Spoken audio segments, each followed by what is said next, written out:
রবিবারের এক দুপুরে ছোটো কাকিমা খেতে ডাকলেন, আমাকে স্বাদ খাওয়াবেন, সাথে সাথে বাড়ির সবাইকেই ডাকলেন। যেহেতু রবিবার তাই ভাই আর বড়মশাই দুজনেই বাড়িতে ছিল, তো চলে এসেছি সবাই মিলে। এদিকে আসার পর কাকা আর মামা ওনাদেরকে খেয়ে নিতে বললাম, কারণ আমরা একটু পরে খাবো। আর কাকিমা চমৎকার সব রান্নাবান্না করেছেন। কি কি রান্নাবান্না করেছেন সেটা দেখার জন্য তো পুরো ভ্লগটা দেখতে হবে।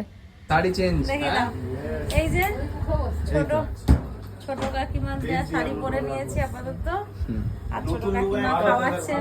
কোন ফোন নেবো বলো, এটা চালা ওই ছোট পাখাটা। সাইডে সাইডে সব রেখা দাও, ব্যাস এই তো ফ্যান্টাস্টিক। এই তো ধরবে না কি বলেছে, অনেক জায়গা সামনে থেকে তালাটা করে নেবে পরে যখন দাঁড়া পুরোটা সাজানো হয়ে যায়। কাকিমা কত কি করেছেন কাকিমা বলে দাও আছে ভাত, এখানে পটল ভাজা, বেগুন ভাজা, কুঁদরি ভাজা, আলু ভাজা, বাটা মাছ গোটা একদম ভাজা, লেবু লঙ্কা, ডাল, পাঁপড়, এদিকে মাছের মাথা দিয়ে চচ্চড়ি শাকের, এটা মাছের ডিমের টক আম দিয়ে, ফুলকপি চিংড়ি, এঁচোড়, এদিকে আমার ফ্রাইড রাইস, চিংড়ি মাছের ফ্রাইড রাইস, আর এটা মাছের ঝাল, বড় রুই মাছের, পায়েস, দই, মিষ্টি, কত কি খাওয়াবো। এটা 1 ঘন্টা ধরে আমাকে খেতে হবে বসে বসে, আরামসে খাওয়াবো। সেটাই কাকিমা তাহলে কত মেহনত করলে আজ।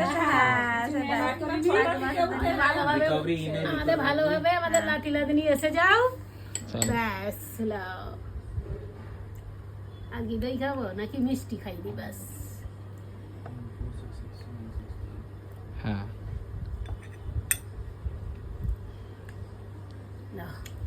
এবারে তাড়াতাড়ি খাও,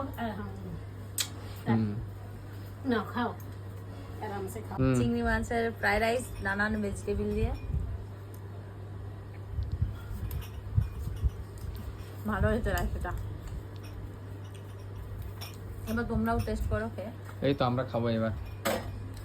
ভালো হয়েছে।